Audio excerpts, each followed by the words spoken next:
Scientists have discovered a never-before-seen pyramid immersed in the sands of Judea. After a little digging, they discovered that it held treasures that had been untouched for over 2 millennia and historical secrets that we can only now access.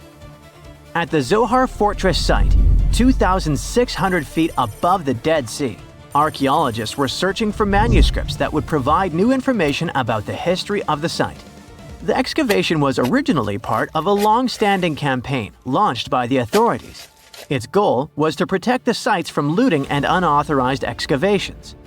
What they didn't expect was to find a pyramid-shaped structure built on top of a hill, made of hand-cut stones, each weighing hundreds of pounds. At first, the experts thought it was just a tomb, but they soon noticed the shape of the original walls and understood that the mound was a construction. They immediately realized that someone had dug into the top of the structure, probably looters who had spotted something valuable there. Luckily, most of the structure was still buried in sand, so the most valuable finds were hidden from sight. In the first week of excavation, volunteers found fragments of papyrus, bronze vases, and even ancient furniture, which were exceptionally well preserved. The desert climate had been a great ally in preserving those artifacts over the millennia. With little humidity in the air, mold cannot form. So, organic materials such as wood and fibers are protected from cracking and deformation. Hypotheses suggested that the pyramid had been built during the First Temple period. However, new discoveries have shown that it's more recent, from the Hellenistic period. Considering this and the fact that the structure dates back 2,200 years, it's believed that it probably appeared shortly after the death of Alexander the Great, the famous ancient Greek king of Macedonia. At that time, his generals divided the former Seleucid Empire. Ptolemy took control of Egypt and the surrounding regions, including the Dead Sea area, while Seleucus took control of the north, which is now part of the Middle East. It's still not known for sure whether the pyramid was built under the rule of the Ptolemaics or the Seleucids. Both Ptolemaic coins and coins from the Seleucid kingdom have been found at the site. Even so, many scholars believe it was built when the region was under Ptolemaic control. Evidence also suggests that the building, despite its longevity, collapsed at some point. But that's not why it was abandoned by the ancient Egyptians, which begs the question of what purpose it was built for. Some believe it was used as a tomb due to its picturesque location on top of a hill. Others believed it may have served as a historical monument. However, one of the strongest theories is that the pyramid was a guard tower, protecting an important trade route along which salt and bitumen resources from the Dead Sea were transported to coastal ports. They also believe it may have been used by Ptolemaic officials to collect taxes from travelers. It would be something equivalent to our modern-day toll booths, or even port inspection agencies. Although the contents of the papyrus documents remain a mystery, it seems very likely they were written using the Greek alphabet, and some experts believe that they may have been tax documents, which would make perfect sense, given the theory that the pyramid was a guard tower. The team calls it a fascinating historical mystery that the dig is helping to unravel, but the find is just a grain of sand in an entire desert. The dig is part of a larger project that's been going on for a long time, and in the last 8 years alone, it has scanned 111 miles of desert cliffs and identified approximately 900 caves within that radius. Using rappelling equipment, advanced technology, and specialized documentation methods, archaeologists discovered thousands of rare items, such as hidden scrolls, woodworking tools, carpets, leather goods, and even treasures. For them, the Judean Desert is an ancient vault just waiting to be opened to reveal its secrets. A few years before they found the mysterious pyramid, they discovered a cave that had served as a refuge for Jewish rebels almost 1,900 years ago. The site was about 262 feet from the top of a cliff, and because of its difficult access, it hadn't been explored yet. Inside, they found previously unpublished fragments of the Dead Sea Scrolls that contained religious passages written in Greek. 11 lines of text were reconstructed thanks to the good condition of the papyri.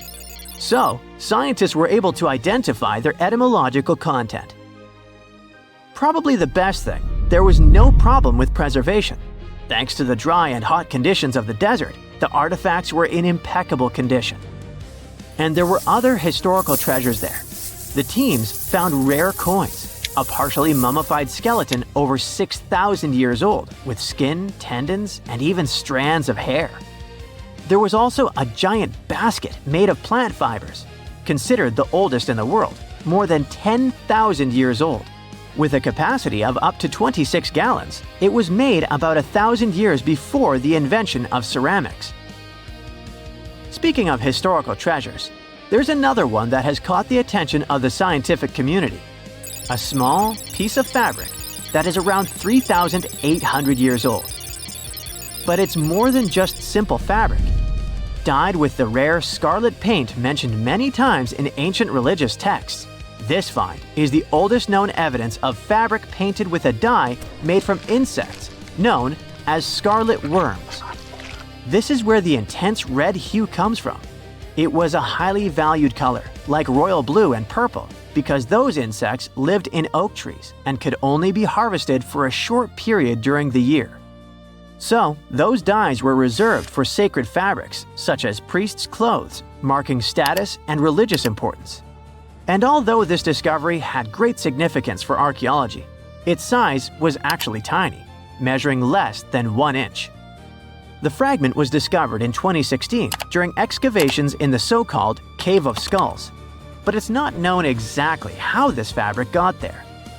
According to experts, it's evidence that people knew how to dye wool fibers already 3,800 years ago or so. It also provides us with proof that the ancient textile industry already used animals at about the same time people began to create written sources. Fabrics painted using this type of dye were recorded in more recent periods. But what makes this piece really special is the fact that it is much older than any other.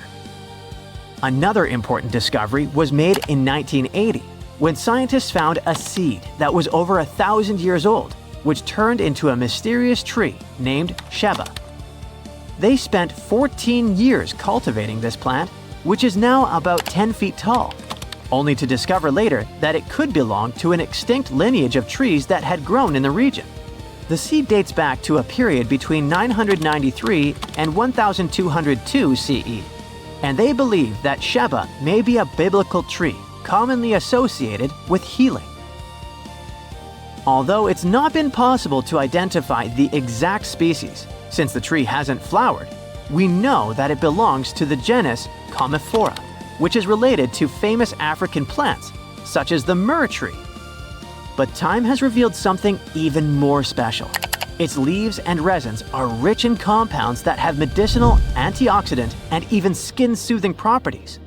This means that the tree may represent a forgotten lineage whose resin had medicinal value and was mentioned in ancient texts. This brings to light how ancient people dealt with botanical medicine. On October 30th, 1759, the inhabitants of the Middle East were jolted awake by an earthquake. Cracks appeared in the walls of their homes, roofs began to crumble. People ran out of their homes and gathered in open areas. But because of strong shocks, they kept losing their footing and falling. A month later, there was another earthquake, but it turned out to be even stronger. Trees broke, houses collapsed, deep cracks appeared in the ground. The disaster lasted for 2 minutes. Oases, roads, and cities were destroyed. Incredibly, Baalbek's ancient buildings withstood earthquakes. Some historians state that this majestic and mysterious place was built during the Roman Empire, but many researchers disagree. Whatever the truth is, the city is one of the main archaeological phenomena of humankind. The most amazing building of Baalbek is the Temple of Jupiter. The inhabitants of the Roman Empire believed that Jupiter held power over lightning and thunder. The building looked like a platform with 54 columns. A massive roof rested on these columns. Today, you can only see 6 70-foot-high columns. Each of them consists of 3 sections and resembles a pencil. The cores of these pencils were made of lead. This made the columns exceptionally strong. Each of these pieces of stone weighed an incredible 80 tons. That's the weight of 35 Ford Explorer SUVs. Look, this is the largest block in the Great Pyramid of Giza. But compared to the blocks from Baalbek, it doesn't even look that impressive. The foundation under the Temple of Jupiter was preserved. That's how specialists figured out it consisted of about 25 monolithic stones, weighing 450 tons each. It means that the blocks from Baalbek weigh almost 4 times more than the blocks from Egypt. There are 3 more enormous limestone blocks in the foundation. They weigh 800 tons each. This is more than twice the weight of a Boeing 747 plane. Ancient builders must have had a hard time carving such giants from a piece of stone. And after that, they also had to pull them to the construction site and lift them to a significant height. Repeating these logistics would probably turn out to be a nightmare for present-day builders. To do this amount of work, they would need modern equipment. But Baalbek's constructors didn't have trucks, cranes with circular saws, or electricity. How did the builders of the past manage to do this? Scientists have a theory that includes ropes, winches, and lever systems. Naturally, the engineers of the past made all the gadgets from wood. Around 3,000 feet away from the ruins of the temple complex, there's a quarry. Archaeologists suppose that's where the stones for the construction were cut. They found a block of limestone there. It seemed to be too large even for this incredible place. The monolith got called the Stone of the South. It was 65 feet long and 13 feet wide. The ancient builders didn't have time to completely separate it from its mother rock. A group of scientists from Austria estimated that this piece of limestone weighed more than 1,000 tons. That's like 3 Boeing aircraft or 160 African elephants. There was another surprise awaiting the archaeologists near the Stone of the South. It was the second monolith that weighed more than 1,200 tons. But the ancient builders didn't stop at that. They continued to work. In 2014, in the same quarry, German archaeologists unearthed a block that weighed 1,650 tons. No one has figured out yet why people of the past needed a piece of stone that weighed as much as 125 school buses. It's also unclear how they were going to move this giant and why they didn't finish the job. In any case, this third monolith is the largest processed piece of stone in human history. There are more questions than answers. Some researchers believe that people of the past had high-tech equipment. Others don't think so, but are eager to understand how the builders managed to move those stones. There's a huge number of ancient buildings and artifacts on the planet. Lots of them make researchers scratch their heads. Near the Pyramid of Djoser in Egypt, archaeologists have found a network of tunnels. This place is called Serapeum. It contains 24 sarcophagi weighing from 70 to 100 tons. The giant boxes are carved from a single piece of granite and covered with heavy lids.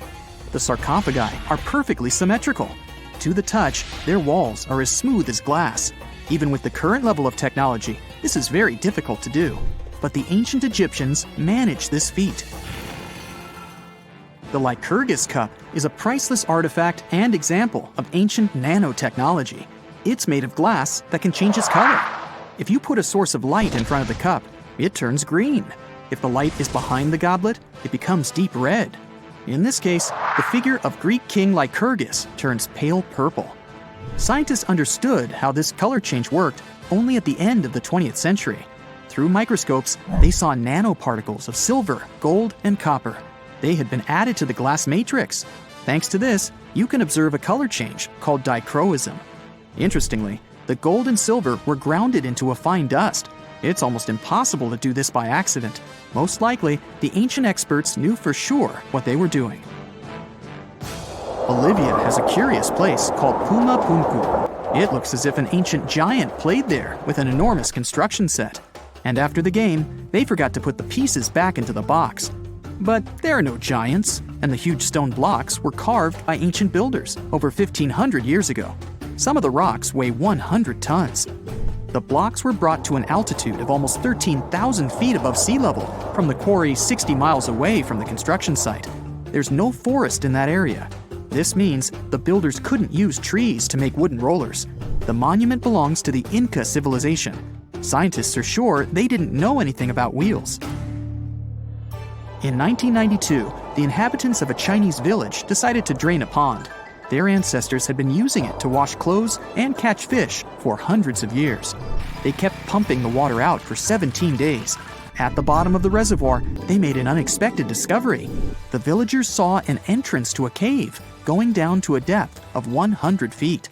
The incredible find was named the Longyu Caves. Unknown builders carved out 320,000 square feet of galleries.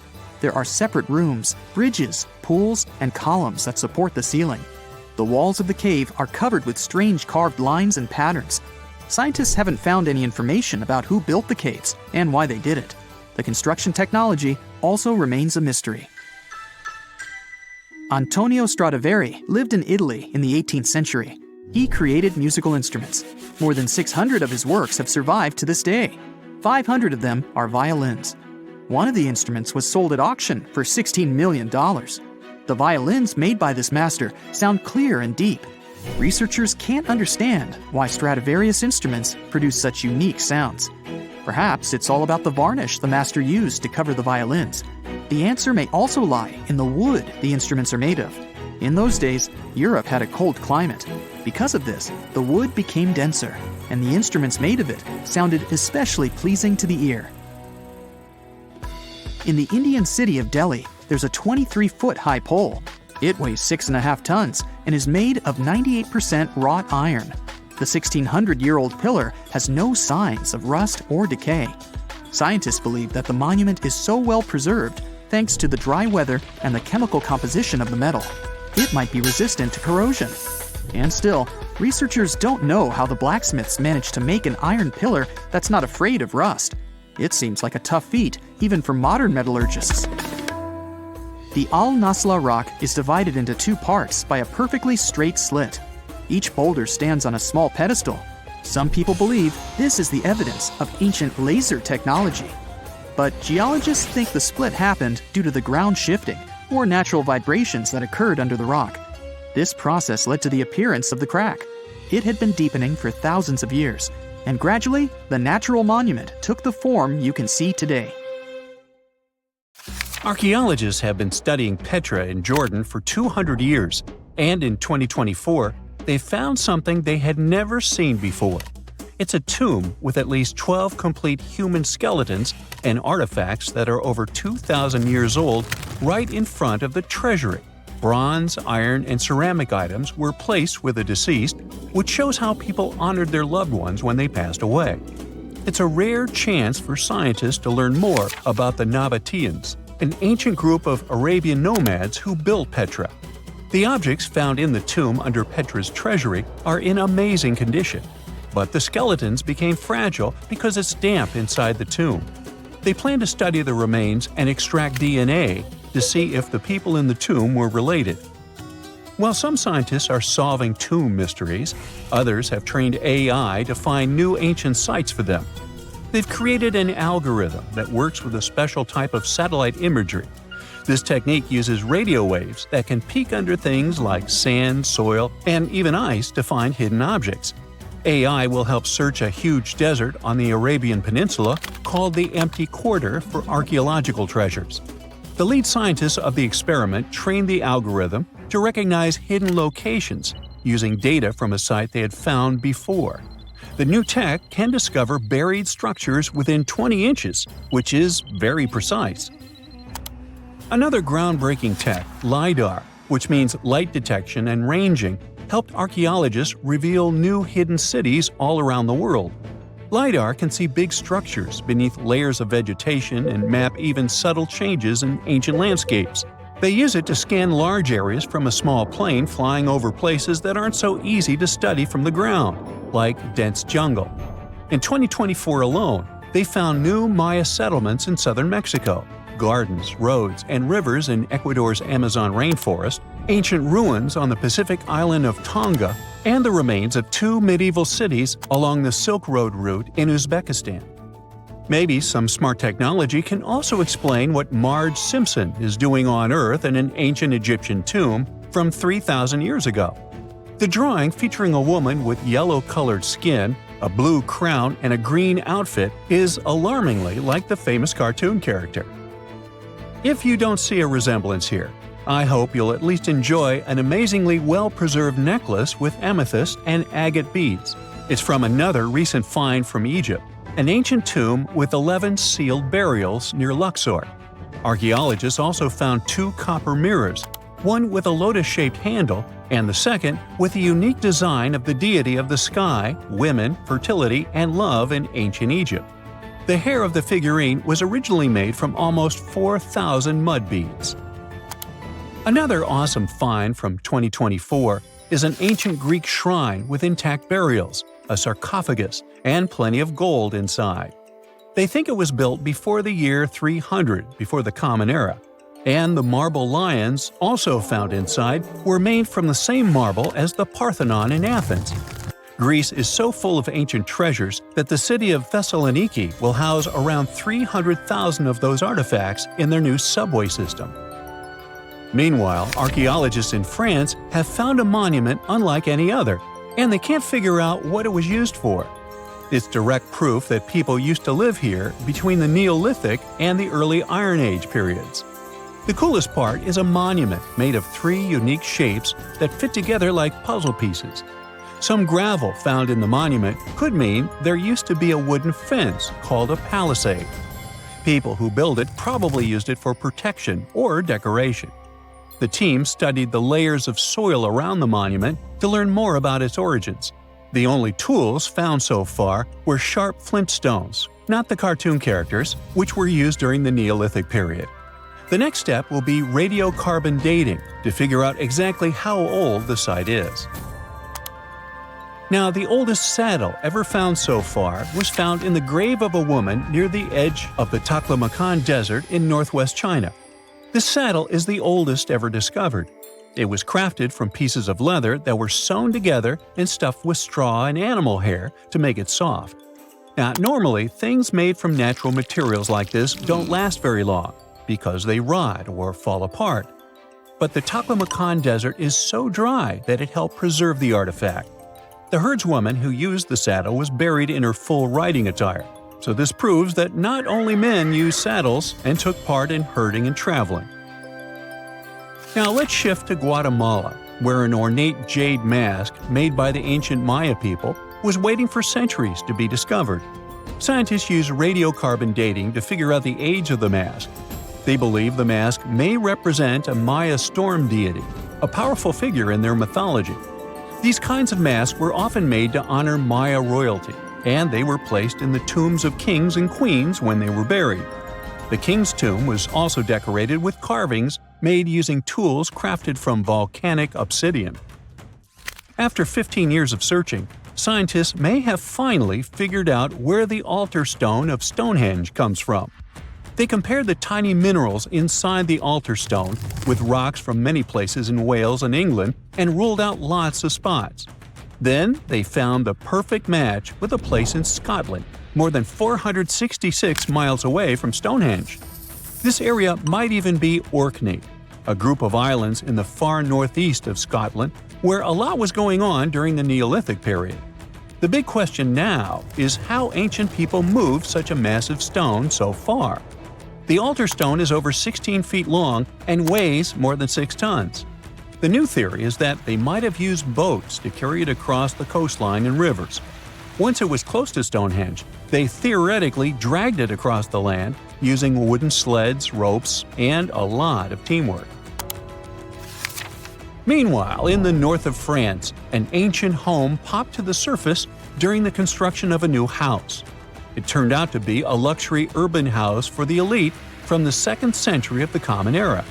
The inside of the house was destroyed by a fire, but under the destroyed layer, there are beautiful, real-size fresco paintings. Turkish archaeologists unearthed the arm and foot bones of elephants that lived around 9 million years ago. They also found fossils of early horses, giraffes, and even saber-toothed cats. They've already identified 43 distinct types of animals from this site and collected more than 4,000 fossils. One more cool find from Turkey is a 64,000-year-old workshop inside Enkaja Cave. It looks like people used it for 24,000 years non-stop. There are some tools inside, like flakes and blades, which were made inside the workshop. In eastern Turkey, a farmer accidentally found a 1,000-square-foot mosaic from the late Roman or early Byzantine period just beneath the dirt. Experts say it's a one-of-a-kind thing from this region, and it's still in one piece after all this time. The pattern shows dozens of trees, plants, and animals that were found in ancient Turkey. There could be more treasures in the area, so they planned to keep digging. Our final stop will be in Sicily, where archaeologists uncovered a huge ancient thermal complex. Inside, they found 2 rooms with floors covered in colorful mosaic designs, along with a large courtyard surrounded by arched wings. As they kept digging, they discovered more parts of the ancient city. They found new roads and the remains of a huge complex, along with stretches of old stone walls that were part of the city's fortifications. These discoveries are helping scientists imagine what the city might have looked like during ancient times. No one knows for sure whether the bathhouse was built by the Greeks or the Romans, since both civilizations lived in Sicily long ago. Okay, what if I tell you that the extraterrestrials we all imagine as little green men may actually look like very normal Earthlings and chill in Europe? This is the Iberian Peninsula, and people living there are under suspicion. Ooh. Here's the reason. Somehow, parts of the most important artifacts that the Iberian civilization called Treasure of Valena are made of metal that simply can't be found on Earth, because it's metal from a meteorite. Now let's tackle this step by step. This is the artifact itself, and it's composed of 59 different objects. Bowls, bottles, and bracelets. Is there a pattern there with all those bees? In total, the find weighs around 20 pounds, of which 18 pounds are 23.5 karat gold. Now, if you're not a metal specialist, I'll clarify it for you right away. For comparison, 23 karat gold is 95.8% pure gold, so 23.5 karat is even purer. The remaining percentage goes to other metals to help add strength and durability to the precious alloy. There was also silver, iron, and amber in that set. The artifact could have been pretty straightforward, but for these 2, let's call them imposters. Look at this wrought iron bracelet and this hollow hemisphere. Can you see that? Those rusty lines on the hemisphere and the overall weird color of the bracelet do stand out, since everything else is made of purest gold. This all started back in 1963, when a researcher noticed a dark leaden metal among the shiny bowls and bottles. The metal was shiny in some areas and covered with a ferrous-looking oxide that was mostly cracked. Now, just so you understand, gold does not usually act this way. Gold is one of the least reactive of all metals, so it won't even tarnish, let alone rust. To figure out where this suspicious iron came from, researchers turned to mass spectrometry, which checks out the mass-to-charge ratio of molecules. Their findings showed that the nickel in the iron is similar to that found in meteoritic iron. Simply put, the bracelet and the hemisphere are of extraterrestrial origin. Ooh. Now, the exact age of the trove is hard to determine, yet it's crucial. We need to know the exact age to see if it coincides with the start of the Iron Age in the Iberian Peninsula. If it does, then no further questions here. But if it doesn't, well, it's, at the very least, weird, if not suspicious. So there's this 3-age system. It comprises the Stone Age, then the Bronze Age, and then the Iron Age. The Stone Age is of no importance here, so let's compare the Bronze and the Iron Ages. The Bronze Age began when it was realized that combining copper and tin produced a material that was more durable than either metal alone. This era was all about major upgrades in tools and weapons, but 2 standout inventions were writing systems and the wheel. Then came the Iron Age. This time was all about slowly bringing iron into everyday life. Iron was way easier to shape into cool designs than bronze. Now, this was a big deal, because iron, especially transformed into steel, provided significant improvements in all aspects of life. Tools became lighter, cheaper, and stronger compared to their bronze equivalents. You get it? Good. So, researchers have long debated whether the treasure dates back to the post-Archaic era or the latter part of the Bronze Age. The most recent study claims that those artifacts were created in 1400 to 1200 BCE, and something really doesn't add up. First off, the Iron Age began around 500 years after these artifacts were crafted. Plus, ancient craftsmen couldn't know back then how to work with metals that landed on Earth approximately 1 million years ago. And while the dates are really hard to explain, there is a logical explanation for the craftsmanship. The theory here is that those metal workers simply had access to the fallen meteorite, and thus, they could study it well and discover its properties before using it for decorative purposes. They could have figured it out through trial and error, and once they knew exactly how to work with this extraterrestrial metal, they proceeded to adorn the artifacts with it.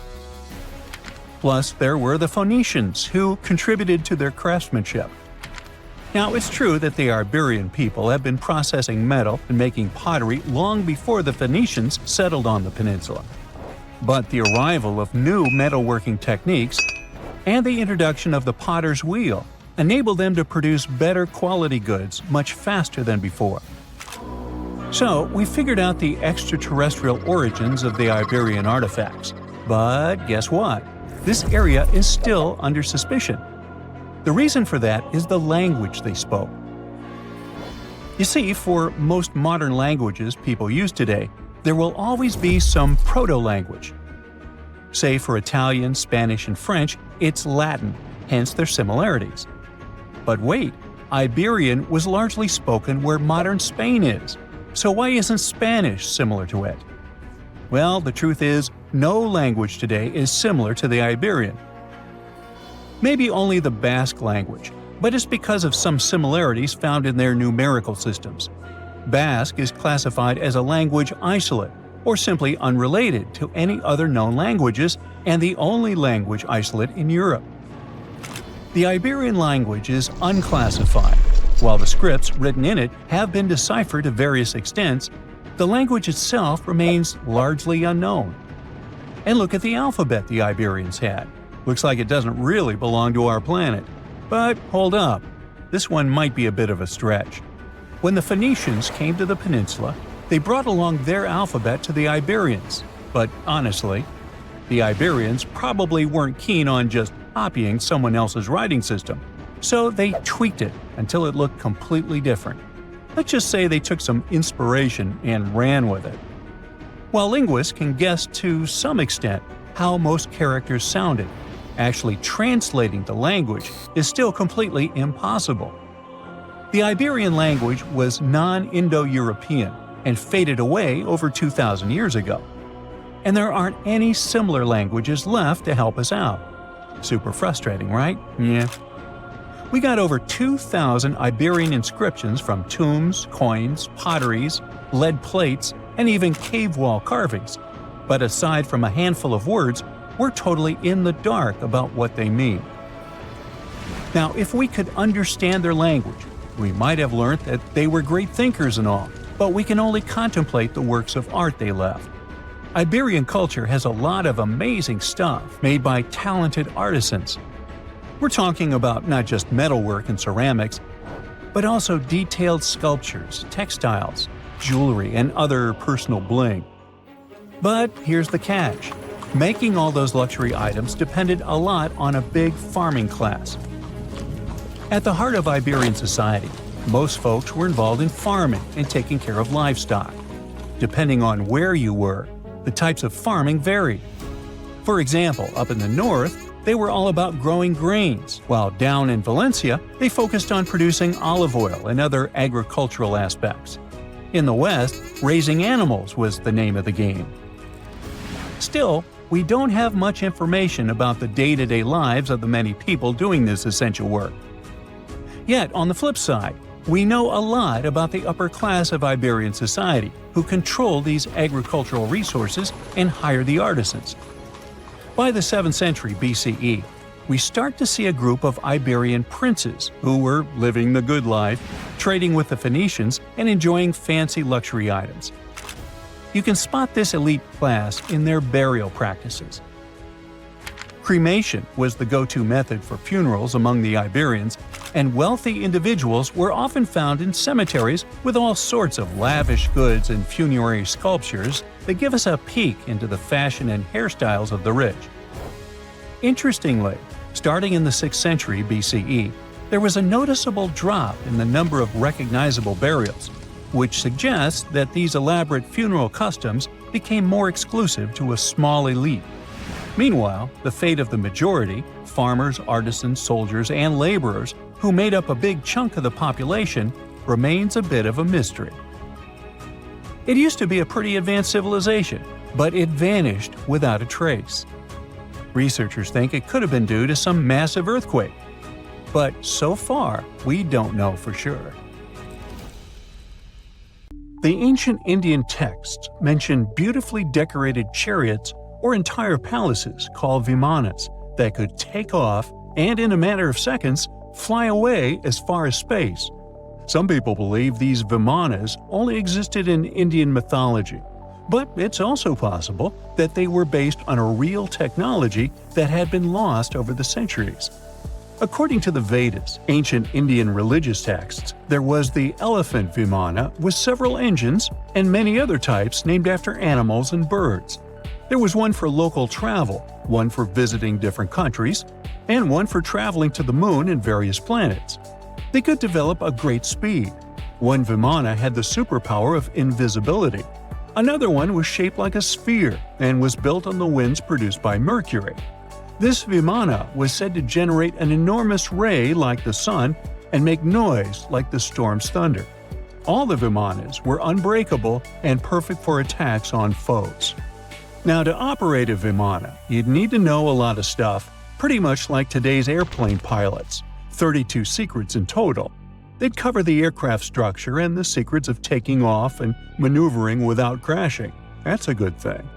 The pilot was also expected to know how to be seen and unseen, how to be hidden, how to be quick, how to manage contractions and expansion, and many other tricks. To hide the flying machine from foes, the pilot was instructed to move to the 8th atmospheric layer above the Earth and use the power of dark solar rays.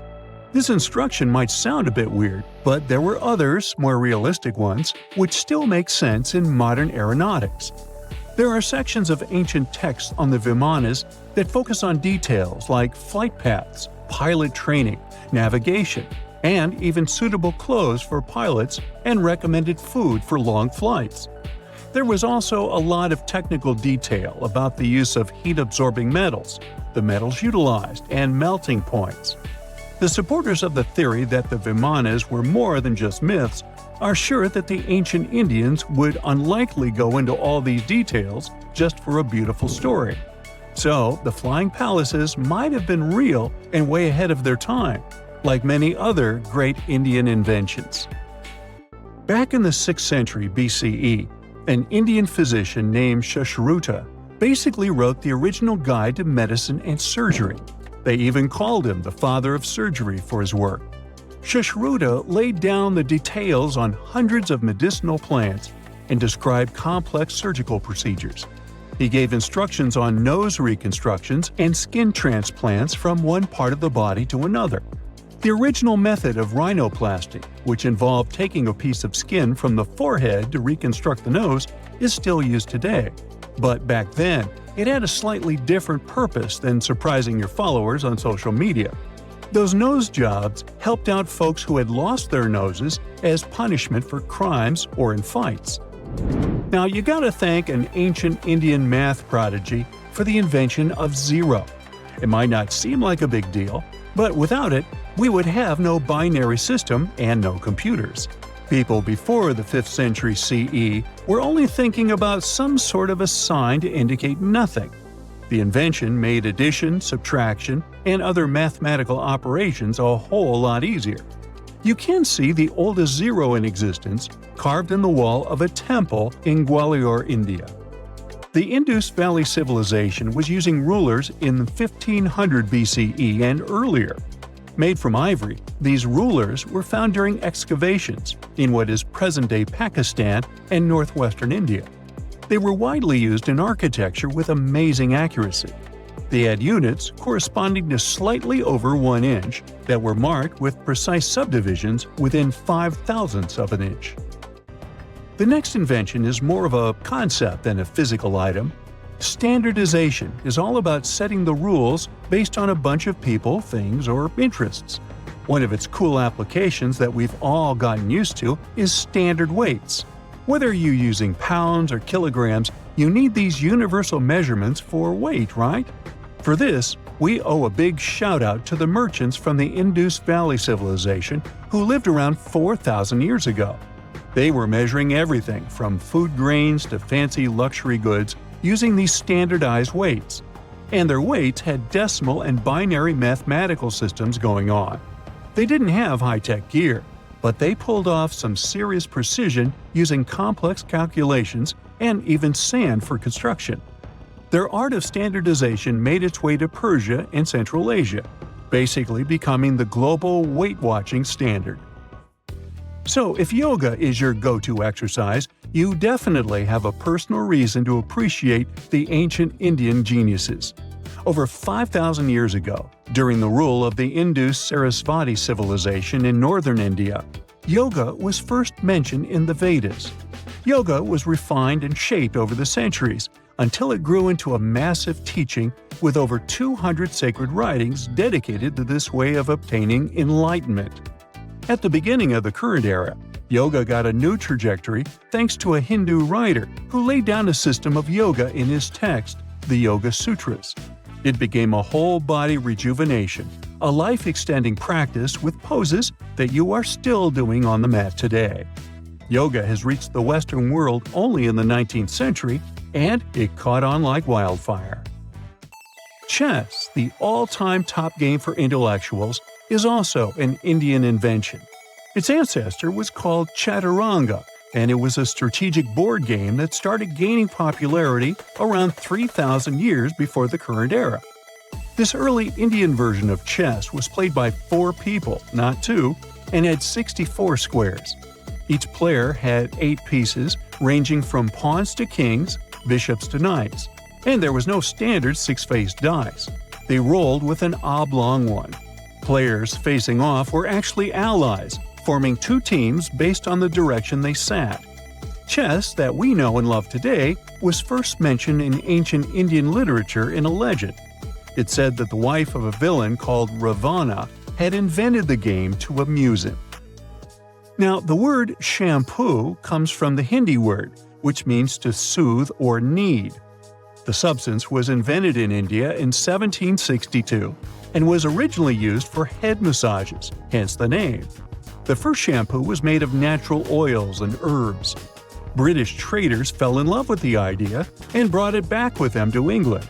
It took years for the original head massage oil to evolve into shampoo as we know it today, but it's still an Indian invention.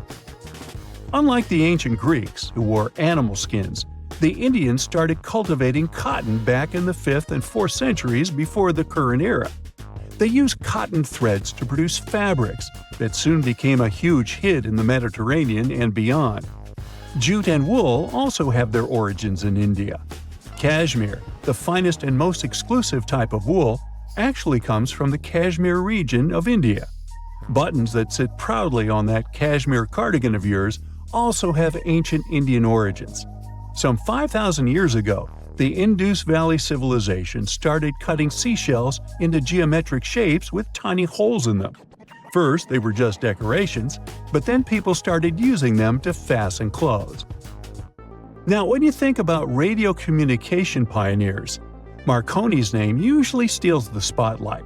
He got a Nobel Prize in Physics in 1909 for his groundbreaking radio work. But there's an unsung hero in the radio waves game, and his name is Sir Jagdish Chandra Bose. He spilled the beans on radio communication way back in 1895.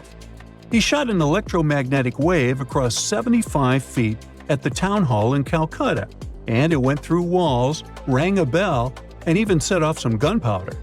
Marconi took a page from Bose's book, using his invention, the Mercury Coherer, as a blueprint for his own two-way radio.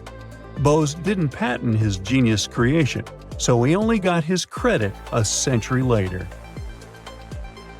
AI can drive a car, design trendy clothes, give you emotional support, and it looks like it can also help us find answers to centuries-long mysteries. Researchers from Yamagata University Institute of Nazca and IBM Japan used a deep learning AI model to find new Nazca lines. Those are distinct white lines on a rusty red background that you can see from a plane while flying over the deserts of southern Peru. Scientists have tried to decipher the meaning of the Nazca lines ever since they were first discovered in the 1920s. There are straight lines, rectangles, triangles, and swirls. There are also some giant drawings. You can see a monkey, a whale, a condor, a hummingbird. The 4 recently discovered geoglyphs, which is the scientific word for those drawings, show a humanoid-like figure holding a club, a fish, a bird, and a pair of legs.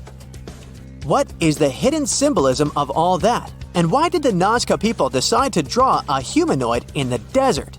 And did they even know who humanoids were? Let's dig into history to find some answers. The representatives of the ancient Nazca culture created their famous lines more than 2,000 years ago. The geoglyphs have stood the test of time thanks to a dry climate and strong winds in the desert. Scientists found that to form the lines, the Nazca people scraped off the top layer of pebbles, revealing the contrasting soil beneath. The soil's color varies from reddish-brown to yellowish-gray. It makes it look like the lines are constantly changing appearance. It looks like the creators first made small-scale models and then enlarged them to create the full-scale designs we see today. In total, there are more than 800 straight lines, around 300 geometric figures, and 70 animals and plant designs. You can find the first mention of the lines in the 16th century Chronicle of Peru, where they were first described as trail markers in the desert.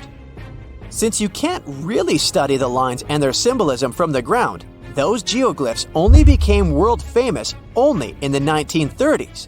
It was the start of the era of commercial planes, so more and more people could witness the lines from their window seats and spread the word. During his research a decade later, Professor Paul Kossak noticed that one of the lines aligned with the setting sun on the day after the winter solstice, which is the shortest day of the year. He supposed that the lines had some astronomical significance.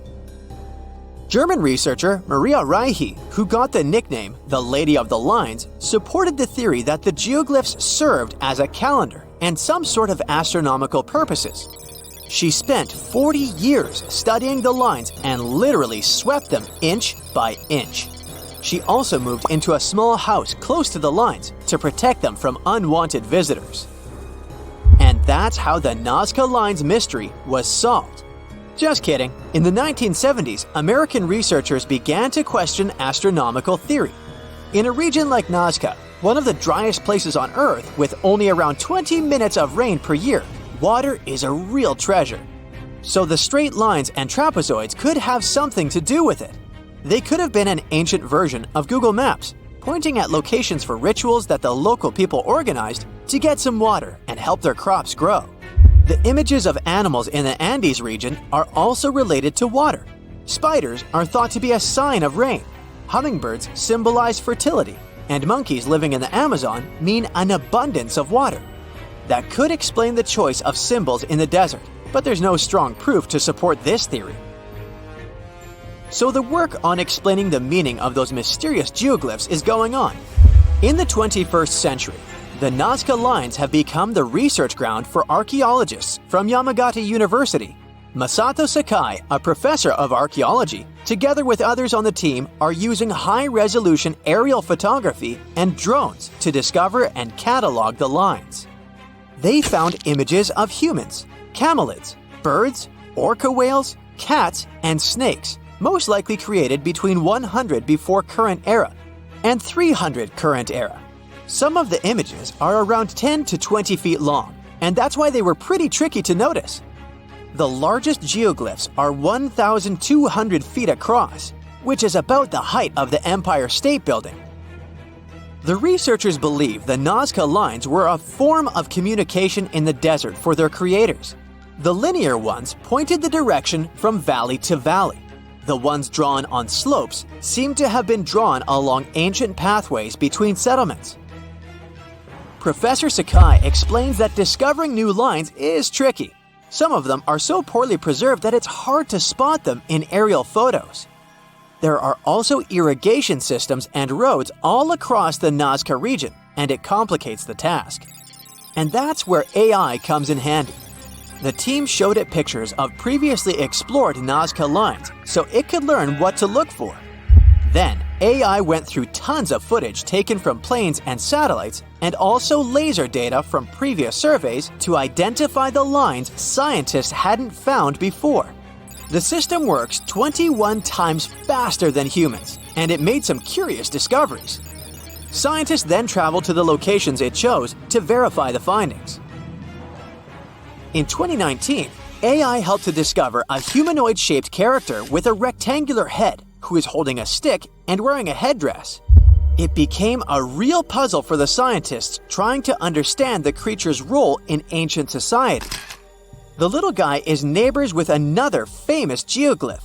It's a hermit, which is a subgroup of hummingbirds that lives in the forested regions of northern and eastern Peru. The largest of the recently found geoglyphs is a pair of legs. It's more than 250 feet across, about 4/5 as tall as Big Ben. Could be an homage to some ancient supermodel. The fish and the bird are around 4 times smaller. Why they are where they are is still a mystery. Listing new geoglyphs isn't the only way AI is helping scientists. It's doing a lot of good for astronomy. It analyzes vast amounts of astronomical data and uses its algorithms to identify patterns, classify celestial objects, and even predict new events. For example, AI models have been developed to detect and categorize galaxies, search for exoplanets, and identify rare cosmic phenomena. It also helped analyze data obtained by the Kepler mission to discover new Earth-sized planets circling other stars. AI is also transforming the field of chemistry.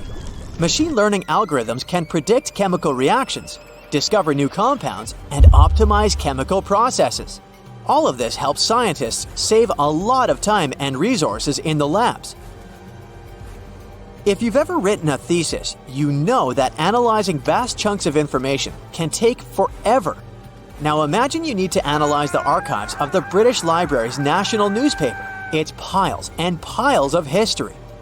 So, researchers are teaming up with the curators to develop special software that can analyze the vast amounts of data extracted from these collections. Computational linguists and historians will be able to delve deep into the past and get some insights into changes in society and culture. They'll focus on key periods and track how advancements in technology shaped various aspects of society.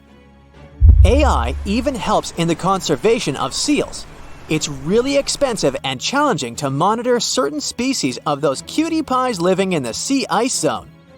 Using high-resolution satellites, researchers can now identify the seals in photos, which already helps. But manually counting seals across huge areas of ice is like putting together a jigsaw puzzle of a blue sky consisting of 1 million pieces. It takes a lot of patience, and different analysts come up with different results. Machine learning algorithms can be trained to recognize and distinguish seals in satellite imagery and count them automatically. Researchers can then use this accurate data to monitor seal populations over time and study their behavior and habitat more effectively. It's 1898, and you're taking part in excavations in Saqqara. This place, not far away from Cairo, is full of ancient tombs and pyramids.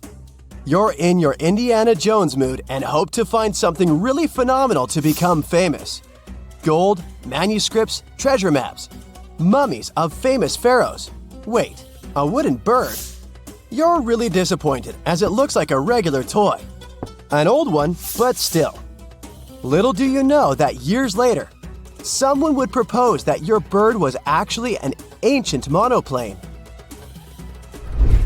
So the artifact, nicknamed the Saqqara bird, is made of a sycamore tree. The birdie has a wingspan of just 7 inches and weighs around 40 grams. A perfect original souvenir from Egypt, I would say. It's over 2,000 years old and looks pretty plain, without any carvings of feathers or other intricate ornaments. It has a beak and eyes though, which makes our find look like a hawk, the emblem of the deity Horus. Its tail is rather unusual as it's squared, looks weirdly upright, and it seems like the sunken part of it was the place for a now missing piece. Humans love solving a good mystery, so there have been several attempts to explain the use of the birdie. First, quite simply, is that it was a ceremonial object. The second idea is that it was a toy for a child from some well-off family. It could have been some sort of boomerang, which was a popular concept in ancient Egypt. Then there was a theory that the bird had been used as a weather vane. But this one has been debunked as the figure doesn't have any holes or markings, except for the one made at the museum in Cairo to fix the exhibit on a stick. So there was no way to hang it in the past. Almost a century after the bird was found, Egyptologist Dr. Khalil Masiha proposed a new theory that it could have been a model of a monoplane. He believed the bird was missing a horizontal tailplane. Otherwise, it had its wings set at a right angle, similar to that of modern planes. It could have worked to generate the aerodynamic lift necessary for flights. Dr. Masiha also claimed that it was common at that time to place miniature models of technological inventions in tombs. So, did the ancient Egyptians really invent the plane in 200 BCE? That would make the Wright brothers, who are considered the inventors of aviation, really upset. They made one of their first flights only in 1903. There's just one way to know for sure, and that is to test the model. But you know, the ancient museum in Cairo would unlikely let one of their cherished exhibits fly around like a toy. That's why glider designer Martin Gregory built a similar model, this time of balsa wood, and concluded that even with the missing tailplane, the plane wasn't much of a flyer. Case solved? Not really. This didn't sound convincing enough to the History Channel, so they invited an aerodynamics expert to build another replica of the bird. He tested it in weather conditions similar to those in Egypt and was impressed with the little plane's abilities. So, if they did invent the prototype of a plane back in the times of pharaohs, it would be a good example of an oupart. That's an out-of-place artifact, an object that's way ahead of its time in terms of technology or history. And the Saqqara bird isn't the only example of such a revolutionary concept. In 1901, a group of divers retrieved the Antikythera mechanism from an underwater shipwreck near the Greek island of Antikythera. It's been dubbed the world's first analog computer, and it's currently dated around 100 BCE. The bronze mechanism could tell the position of the sun, moon, planets, and stars, as well as the lunar phase, the dates of upcoming solar eclipses, and even the speed at which the moon moves through the sky.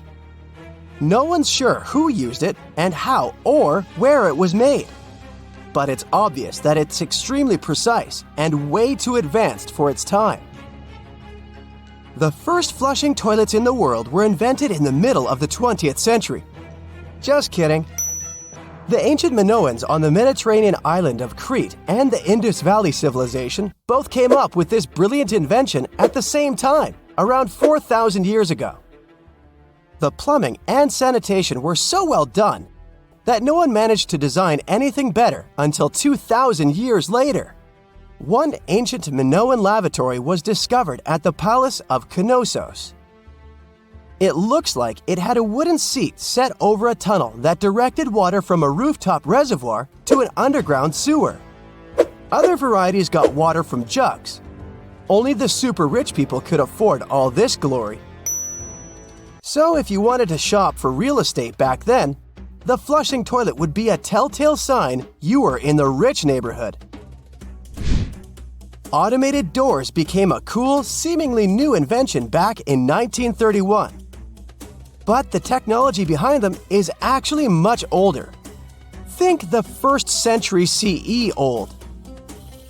Mathematician and engineer Heron of Alexandria came up with a hydraulic system to open and close temple doors. To bring it into action, you need to light a fire to produce heat. There was a brass pot under the fire, half filled with water. The inventor connected the brass pot to containers that acted as weights. When the fire was burning, the water moved into the containers.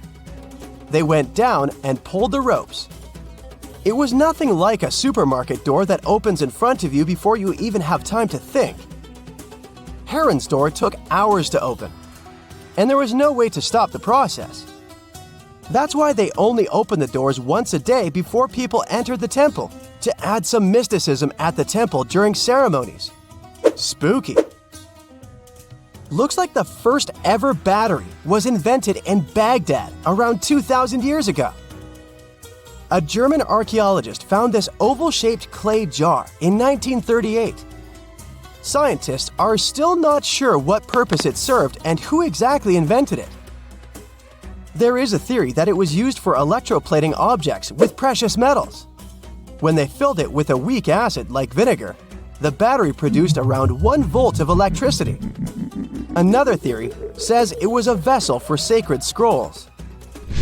Would you like to buy contact lenses designed by Leonardo da Vinci himself? In 1508, he invented a glass lens with a funnel on one side. You were supposed to wear it with water inside to improve your vision.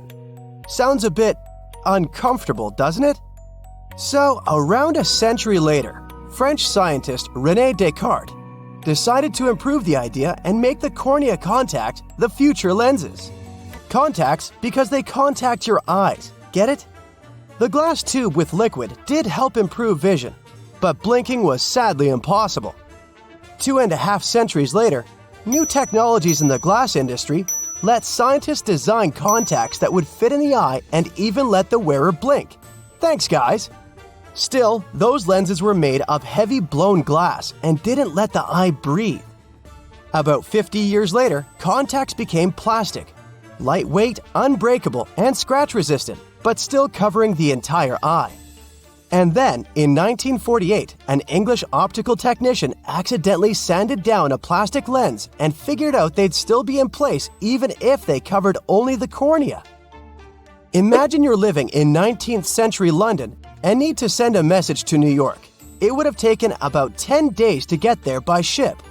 So when delivery time went from days to hours in 1858, it was a true sensation. The first message was sent by Queen Victoria herself. It was all made possible thanks to the transatlantic telegraph cable, running under the ocean. Sadly, the new cool invention only lasted a few weeks. It took years to bring it back to life. Now, let's assume that another species, whether humanoid or dolphin-like, could have existed millions of years ago. How do we find their traces? There was a Doctor Who episode about a non-human industrial civilization on Earth that existed long before us. These reptiles, called Silurians, were forced deep underground by a catastrophic rise of temperatures on Earth, and there they thrived for centuries. That inspired scientists to create the so-called Silurian hypothesis. If there was an advanced civilization before us, we should find their traces somewhere. Well, let's try. Climatologist Gavin Schmidt and astrophysicist Adam Frank decided to dive into this themselves. Like us, any technologically advanced civilization would be hungry for energy. So they looked for global effects that would leave a widespread mark. For example, hints of large-scale industrial processes, like plants and factories, and their leftovers. Then comes the question of how long these civilizations would last. If they existed for a long time, we should look for long-lasting signs, like residues from burning fossil fuels, mass extinctions, synthetic chemicals not found in nature, and even traces of nuclear fission. Basically, we should search for the same kinds of things that humans are currently leaving behind as evidence of our activities. Unfortunately, this evidence isn't that easy to find. Let's imagine an unsettling scenario if humanity suddenly disappeared. Even though it seems like we've left a lot of changes on our planet, the future civilization millions of years from now would struggle to find any remnants of our existence. Why? Well, our planet has existed for 4.5 billion years. Complex life on Earth has existed for more than 400 million years. Compared to that, our industrial period only lasted around 300 years, and we haven't left any significant traces. Our record of Earth's history is full of gaps, especially the further back you look. The fossil record captures only some things, being very selective and incomplete. On average, one fossil emerges every 10,000 years, and dinosaur footprints are even rarer. Mountains rise, oceans change, and plate tectonics can easily wipe out evidence of entire civilizations. After a couple of million years, chances are any physical signs of a civilization would disappear. In order to find at least something, we have to look for things like odd sediment patterns or unusual isotopic ratios. Also, fossils mostly form in water, leaving us in the dark about creatures on land or in the jungles. So even if there was a technologically advanced society millions of years in the past, and even if they were far more advanced than us, we might struggle to find any clues of its existence. Frank and Schmidt try to understand how we could ever hope to spot signs of them. Discovering actual cities would be the ultimate proof of a Silurian-style civilization on Earth. But Adam Frank isn't too optimistic. Even now, our cities cover less than 3% of the surface, making it easy to miss ancient city ruins. Whether a city survives over tens of millions of years depends on whether the land around it is sinking, getting locked into a rock, or rising, getting worn away by rain and wind. So places like the French Quarter in New Orleans might have a better shot of making it into the geologic record than, say, Haight-Ashbury in San Francisco. When it comes to finding artifacts, the odds are pretty slim as well. No prehistoric iPhone would survive millions of years, fancy glass or not. Finding their fossilized remnants might be a bit more promising, but it's still tricky. Considering modern humans have only been around for about 100,000 years, it's quite possible that we might overlook any traces of an earlier advanced species. There is one thing, though. We could stumble upon their traces in rocks. Our current chaotic era might leave a distinct mark on the Earth's geological history, especially since we're basically experiencing PTM 2.0. I'll get to that in a moment. So they try to look at the changes in the carbon cycle. Humans have been releasing a lot of fossil carbon since the 18th century. This leaves a special mark in the carbon isotope ratio, like a signature that shows the difference between carbon in living things, such as seashells, and carbon in lifeless volcanic rock. Scientists also look for signs in the way sediments are arranged. Large coastal deltas might mean that there were bigger rivers made by folks in this hypothetical civilization. Traces of nitrogen could suggest big-scale farming, where they used a lot of fertilizer. Spikes in metal levels in the sediment could mean runoff from heavy industries. Of course, a single find like that wouldn't tell us anything. Schmidt says the key is to look for multiple signs together. Without clear artifacts, the uniqueness of an event might show in various clues rather than a set of changes linked to a single cause. On a quest for Silurian-style clues, scientists even decided to check the Moon. Some astronomers find it surprising that no one has looked into this before. They even joked about the possibility of dinosaurs building rockets and leaving traces on the Moon or other celestial bodies. These astronomers think that Earth-like planets tend to erase signs of civilizations on their surfaces. So they're exploring the wild notion that these beings might have been space travelers. In that case, remnants of their technology, known as technosignatures, could be lurking not only on our Moon, but also on asteroids, or even buried on Mars. There they might endure for millions or even billions of years. Unfortunately, so far, despite digging into the past 380 million years and examining all suspicious events, the researchers haven't found a clear match for a technological civilization. They don't give up, though. Frank calls for more investigation. For example, we could study how modern industrial chemicals stick around in ocean sediments. This, he believes, could help us identify similar chemical traces in the Earth's history. If there are no traces, why do we even bother to find something like that? This research is based on Schmidt and Frank's recent papers. They were delving into the Anthropocene. It's the proposed epoch dominated by human activities on Earth. It's full of these things called hyperthermals. They're prehistoric events when temperatures on Earth sharply increased over a relatively short time. They're like extreme heat waves from the past. A great example of this is the Paleocene-Eocene thermal maximum, or PETM for short. It happened around 55.5 million years ago and saw a rapid rise in global temperatures. Over 200,000 years, the average temperature on Earth jumped from about 9 to 14 degrees Fahrenheit.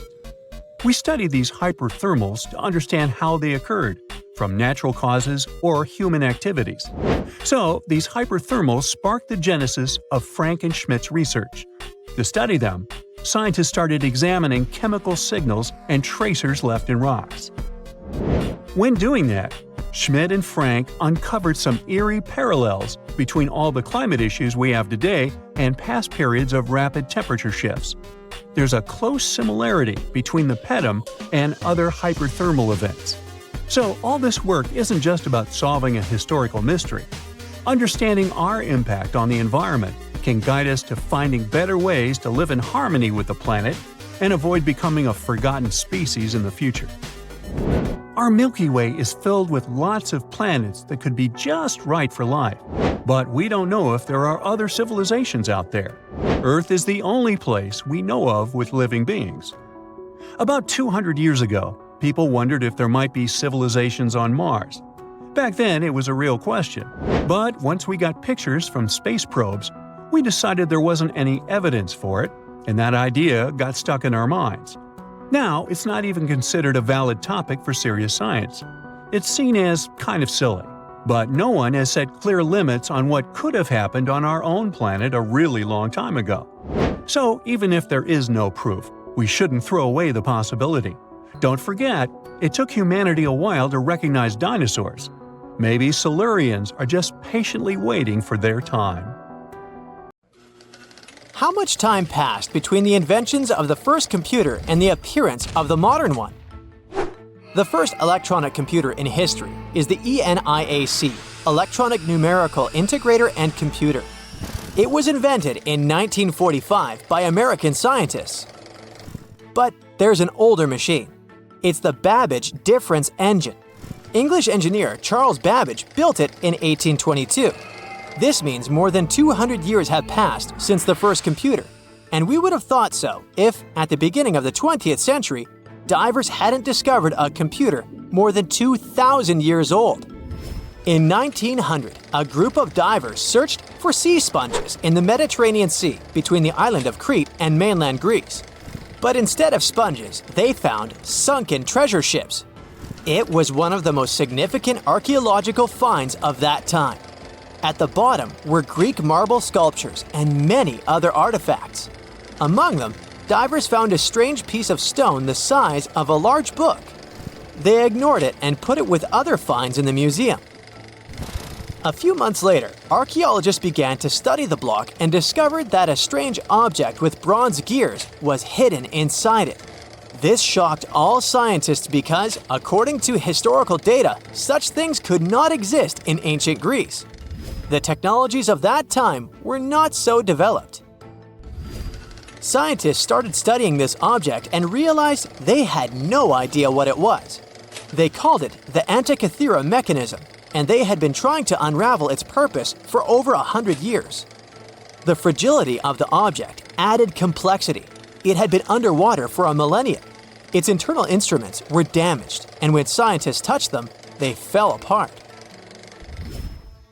Over many years of research, the object has split into 82 fragments, becoming a real puzzle for scientists worldwide.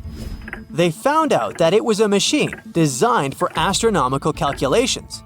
With the help of X-rays, computer tomography, and virtual modeling, people could partially recreate the image of the mechanism. It was a complex structure consisting of 30 rotating gears that turned the dial. The whole mechanism was set in motion with a hand crank.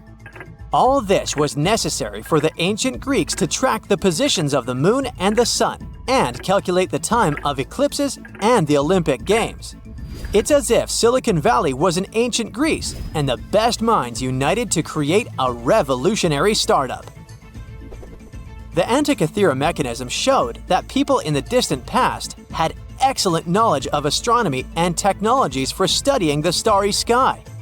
Considering that time, it was not just a machine, but a supercomputer.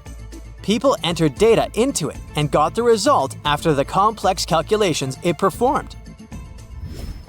In 2016, scientists found an inscription on the device containing more than 3,000 symbols. It was something like a manual for use. The text had information about eclipse colors, celestial body movement, and astrological predictions. It was like a reference list of all the events that happened to the planets in the sky. The Greeks realized that all astronomical bodies in the starry sky moved along the same routes. That is, they had orbits close to the plane of motion of our planet around the Sun.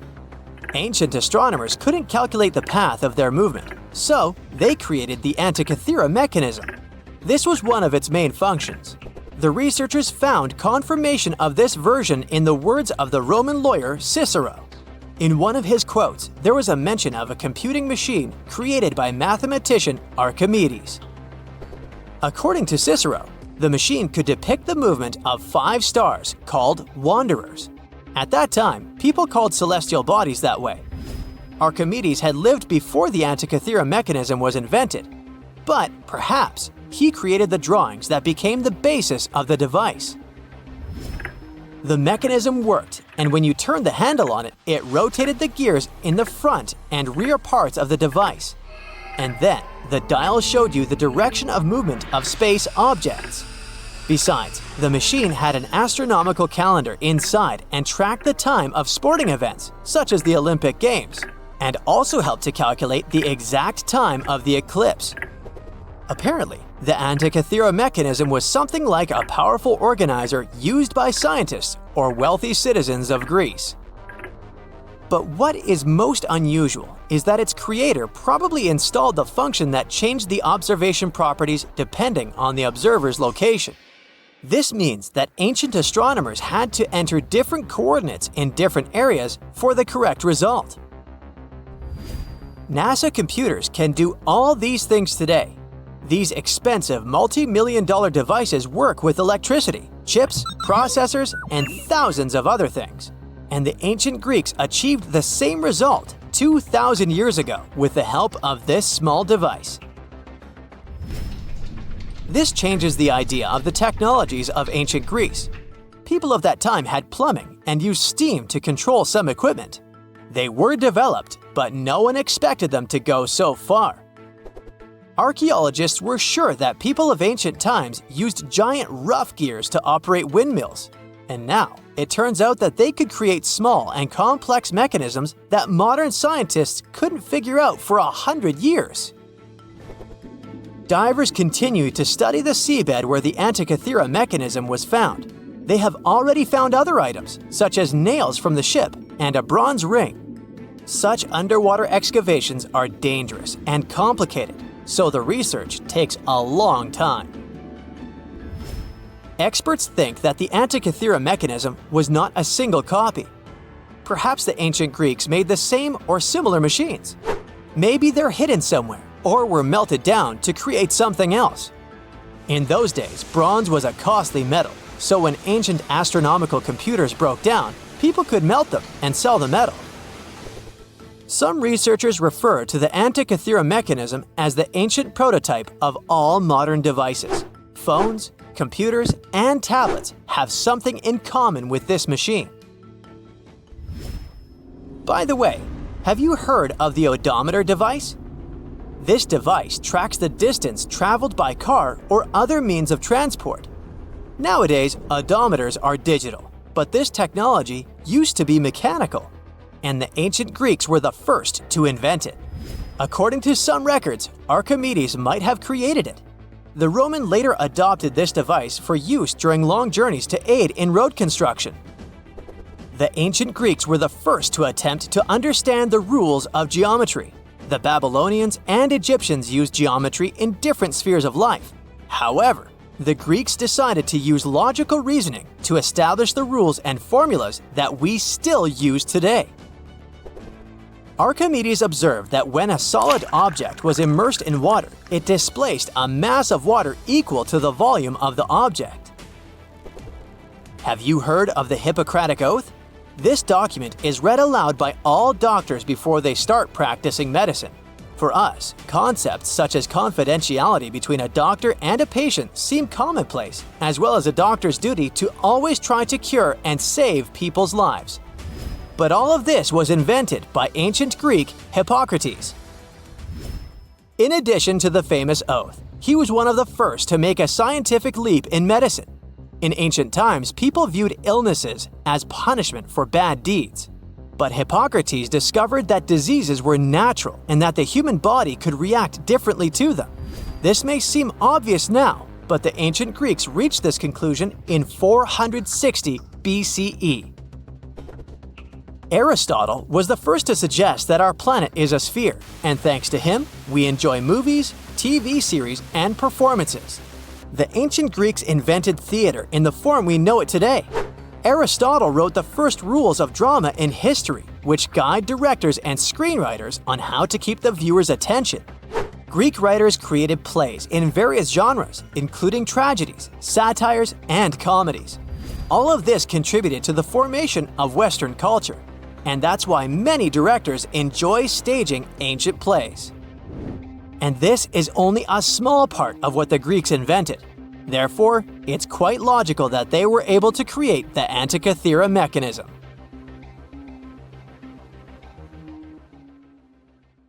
In 1936, British Egyptologist Walter Bryan Emery found a small object in the desert that made people debate whether it was an elaborate stone model of a flying saucer or even a hyperdrive from a spaceship that belonged to some advanced civilization that visited the Earth.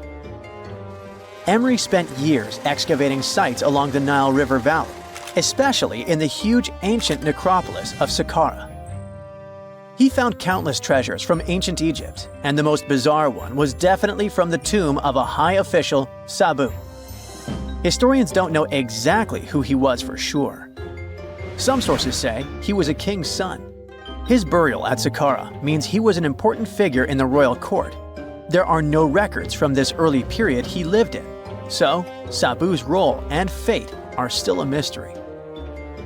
Inside his tomb, scientists found 7 funerary chambers, each filled with traditional grave goods: animal bones, flint tools, pottery, ivory objects, and stone bowls.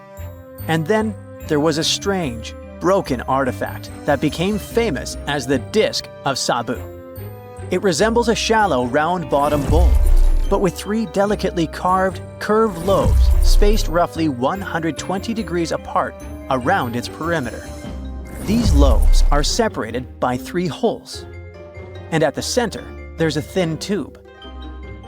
The material used to build the disc is metasiltstone, or schist. This type of rock is fragile, highly porous, and super difficult to carve.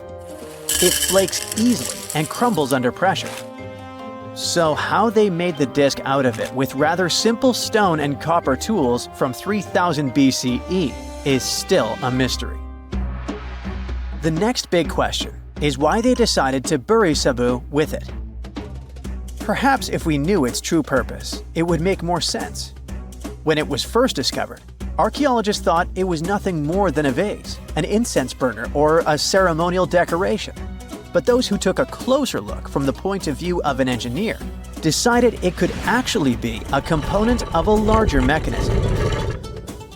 An amateur historian made an exact copy of the artifact with a 3D printer, and it turned out that the Disc of Sabu was an ancient impeller, a crucial part of a centrifugal pump.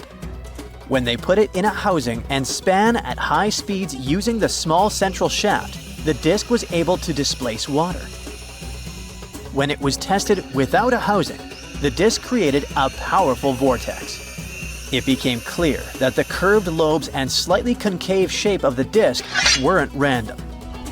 It was probably all engineered to move water with remarkable efficiency, like a powerful pump mechanism.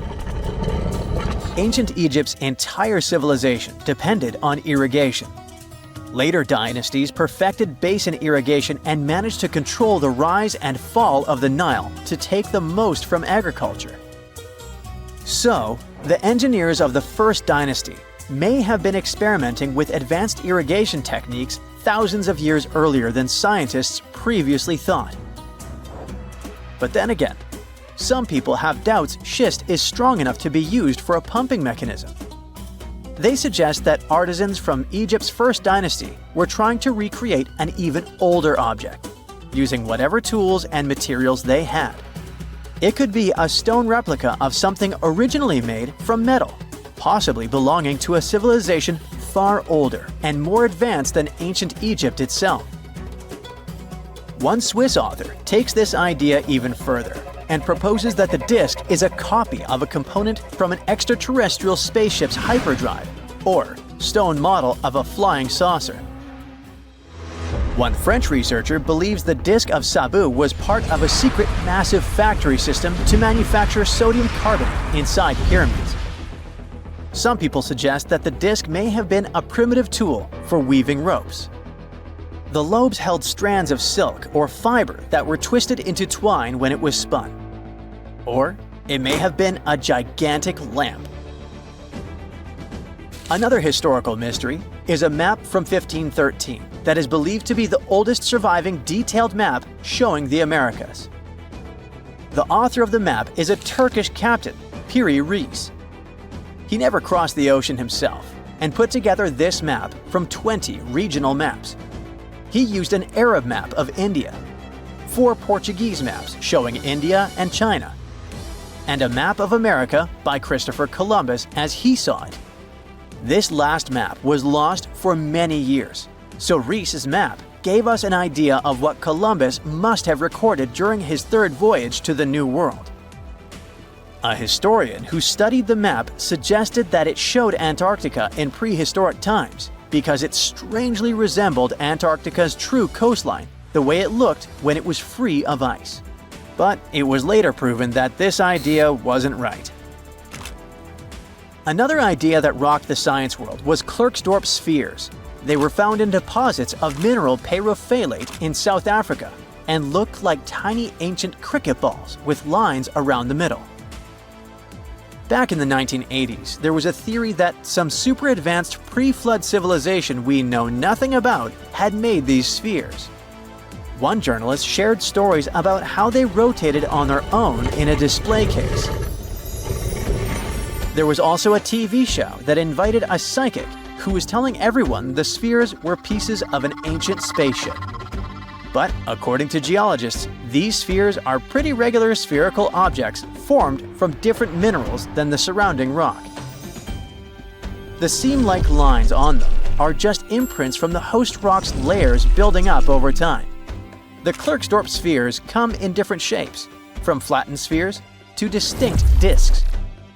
As for that episode when one of these spheres spun on its own, the curator of the Klerksdorp Museum cleared that up too. He said that when he put one sphere on its glass shelf when the journalist came to visit, the sphere rotated a bit because it's round. There are some gold mining activities going on nearby, so the land where the museum stands often experiences earth tremors. In a remote part of China, there are some bizarre pipe-like formations known as the Beigong Pipes. A local explorer found them back in 1996 protruding from Mount Beigong and along the shores of Tosan Lake nearby. Some people thought they were the work of ancient guests from other planets. When scientists tested samples of the pipe material, they found out that they contained mostly common minerals, but there was a mysterious 8% of unknown stuff. Some extra tests showed that these pipes had been there before humans. Chinese geologists later visited the site and suggested that these pipes were formed naturally over time. It was probably fossilized tree roots from the area's super green past. It's still a real mystery with no clear-cut answer. While digging a trench along a river in Romania, workers found a wedge, which is now famous as the aluminum wedge of Ajud, or the object of Ajud. Right next to it, there were some mastodon bones. Those distant relatives of elephants lived 11,000 years ago. So some people concluded the wedge is of the same age. The cool part is that it's made of aluminum, but this metal wasn't discovered until the 1800s. This material requires serious heat to produce. The wedge is said to be covered in a thick layer of oxide that's been sitting there for hundreds of years. Some folks believe this wedge must have crash-landed here on a spacecraft from some other planet. Some scientists think it's all a hoax, and others suppose it might be a human-made object with an unknown purpose. There you are, trekking across a desert on foot. It's hot, you're terribly thirsty, and now you gotta walk around this stupid wall. Wait, a wall in the middle of a sandy, lifeless nowhere? Exactly, a wall in the northern Saudi desert. Archaeologists have just made a super exciting discovery, and what they found was not just a single wall. No, it was a whole ancient walled city that might date back to 2400 BCE. They think this place was home to around 500 people and could have been used for 1,000 years. This discovery is groundbreaking. It means that the area could have been way more advanced than anyone expected.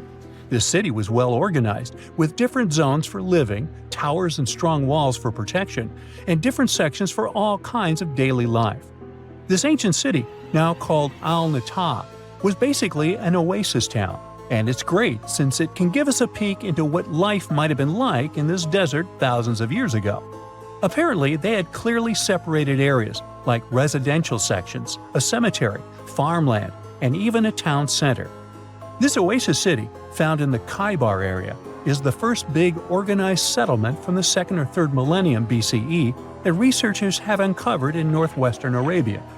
The first survey showed that this town, which covered about 6 acres, had several districts, including the residential area, the cemetery, and the legal one, with courts.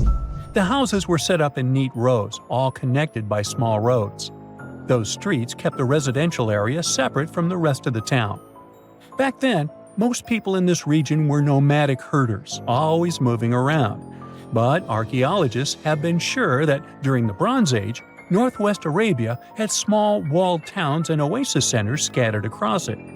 These connected oasis towns were unique, offering secure places for people to live, store goods, and trade. They started showing the beginnings of urban planning, which hints that people of that time were already starting to settle down and organize communities more seriously. The research team estimated that there were about 50 homes in Al-Natab, but that number could go up to 70 as they keep digging.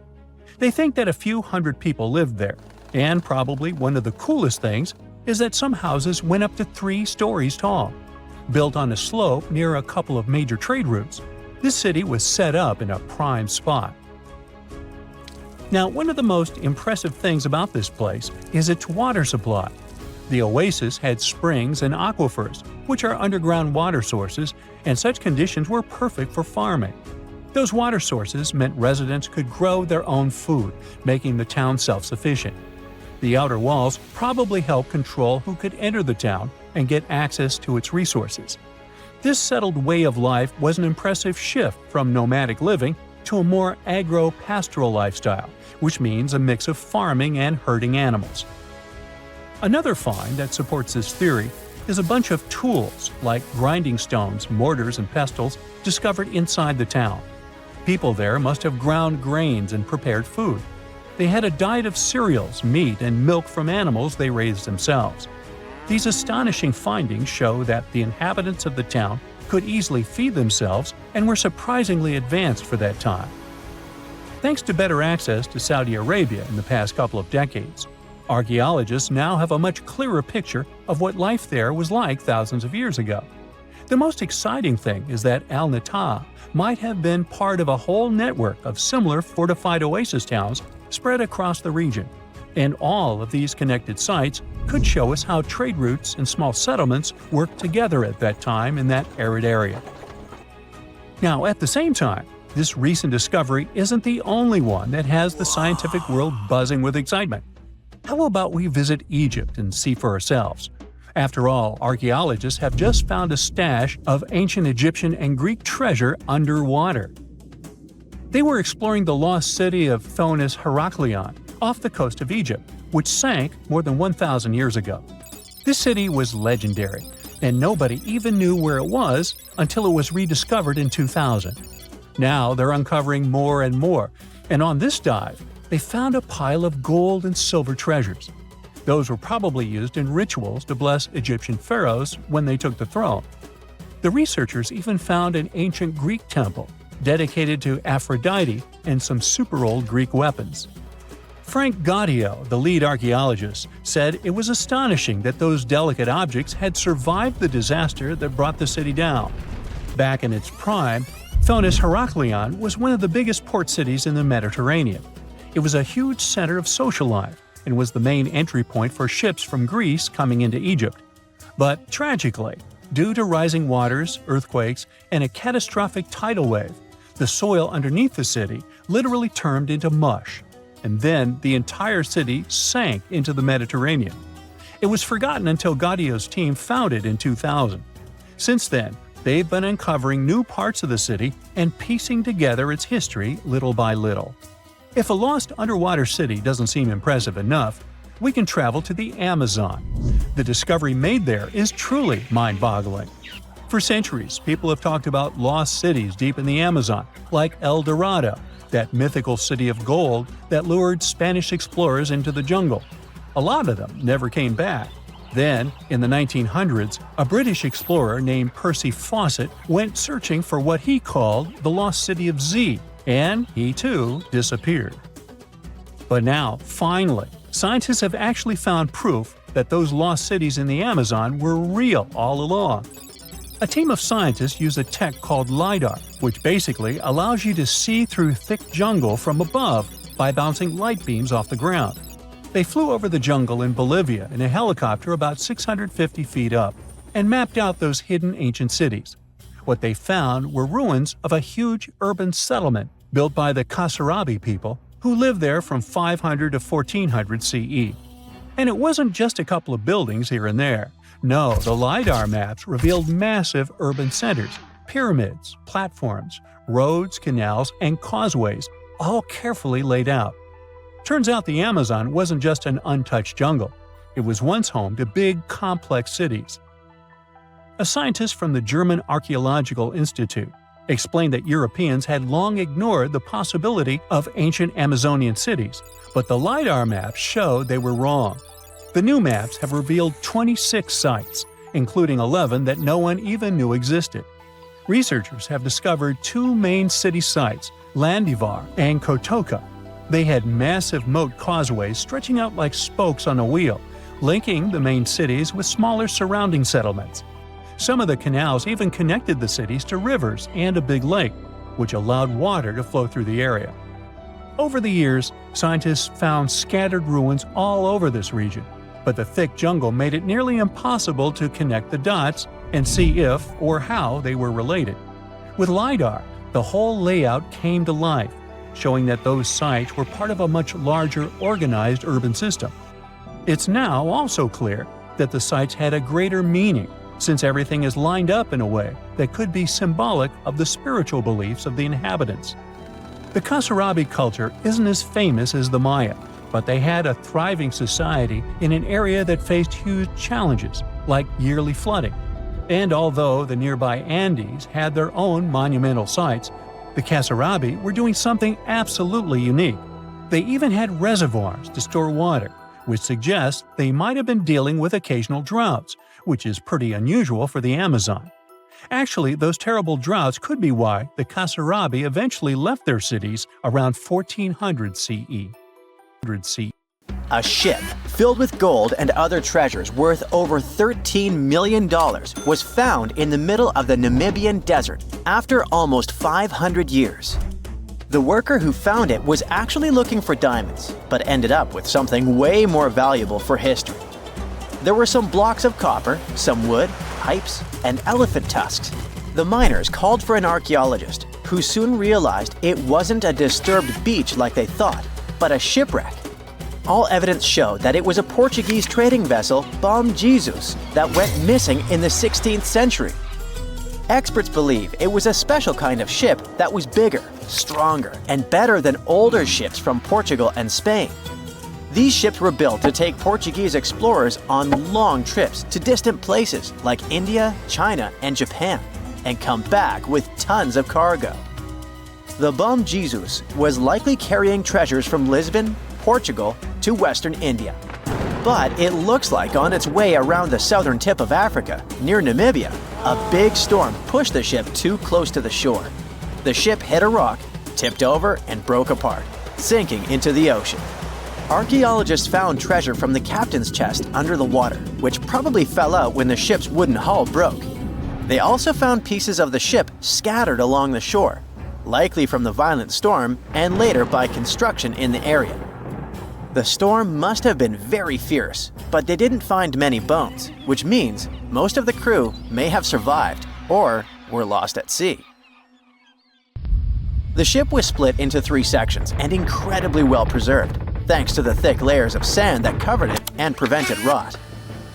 Archaeologists who studied the wreck discovered over 40 tons of cargo. There were cannons, swords, blocks of metal like lead and tin, fabrics, and tools that sailors used to navigate the stars while traveling across the ocean. The most exciting discovery was 1,845 copper ingots, weighing as much as 16 to 17 tons altogether. Those copper ingots, or pieces of pure metal, are still in great condition because the hull of the ship and layers of sand protected them from ocean water. The scientists even managed to read the trademarks on them on site and learned they were made by a super wealthy German trading company. There were also more than 2,000 shiny gold and silver coins from different countries, and 105 enormous elephant tusks weighing about 2 tons. The tusks were likely supposed to become luxury items like jewelry or carvings at the destination. Archaeologists took some DNA samples from the tusks and found that they came from West African forests and savanna elephants. Researchers were lucky that the ship was found in a restricted diamond mining area. No scavengers were able to get their hands on the treasures. The Bom Jesus remains the oldest and most valuable shipwreck that was ever discovered off the western coast of sub-Saharan Africa. Another shipwreck recently found by accident was buried under a 10-foot tall sand dune near the Caspian Sea. Some people call it the world's largest lake, and it has water levels that rise and fall over time because of the changes in weather patterns. These changes can move sand and uncover things like this shipwreck and other treasures along the coast. As the dune slowly disappeared, the ship started to show. Before digging it out, scientists worried that waves from the sea might damage the wreck. To protect it, they built a wall using thousands of sandbags to keep the waves away. When the ship was uncovered, they discovered it was a 3-masted, 92-foot-long merchant ship with a strong double hull. Wood samples showed the ship was built in the 18th to 19th century using trees like Scots pine, spruce, and larch from the Volga River area or the Caucasus. They even found buckwheat and plants from the same region, which were probably traded or used to feed the sailors. It proves that the ship was part of a group of merchant ships that once sailed the Caspian Sea. An amateur fisherman who was 20 feet under the sea off the coast of Turkey noticed some huge metal remains. He had an underwater camera, so he made footage of the discovery and took it to scientists. They immediately started an investigation and learned that it must be a shipwreck from the first decades of the 20th century. It could be one of the Ottoman Empire ships that had an important mission to deliver supplies, but disappeared without a trace. Scientists got permission to study this Black Sea wreck in detail to learn more about its mysteries. They're hoping to find its shipyard documents to find some answers, as the ship itself is in terrible condition and is tricky to work with. Robot submersibles that belong to an oil and gas company noticed hundreds of intact ancient storage jars sitting on the seabed in the eastern Mediterranean. Experts think those jars are 3,300 years old. This makes the find the oldest shipwreck from the deep sea.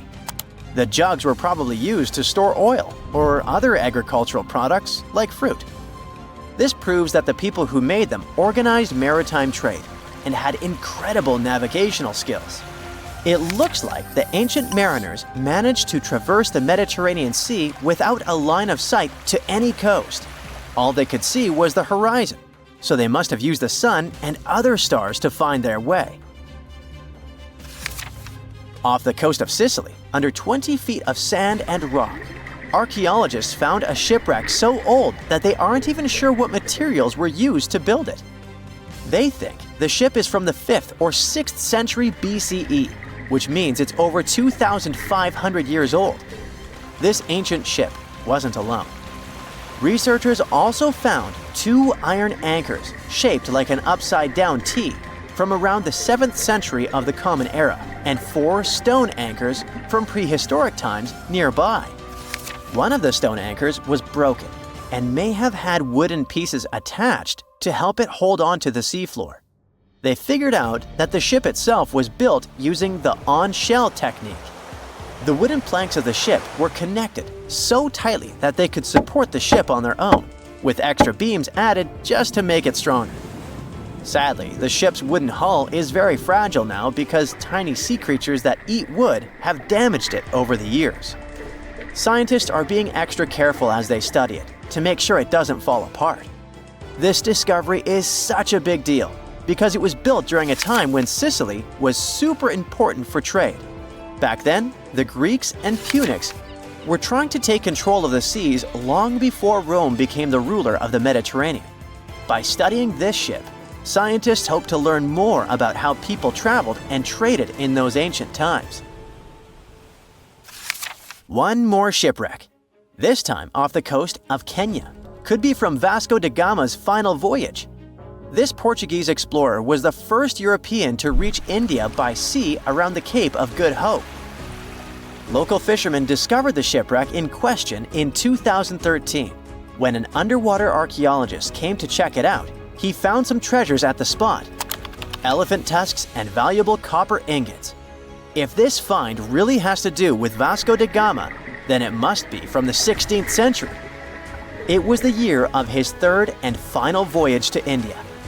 Da Gama led a huge fleet of 20 ships, one of which was the São Jorge.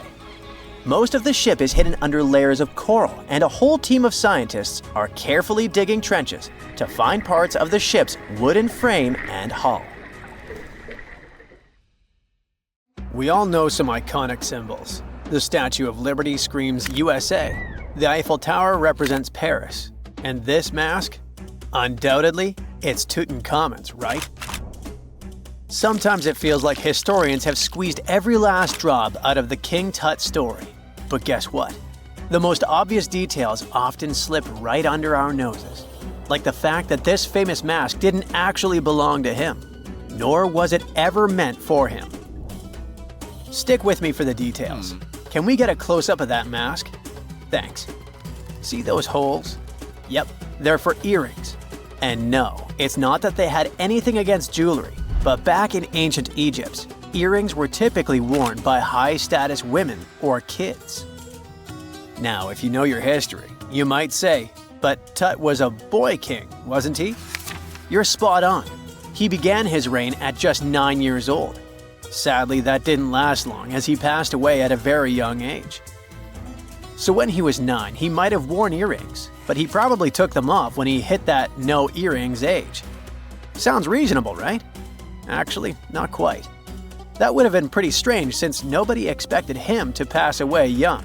Certainly not at 9. So no one was preparing a kid's mask for a burial.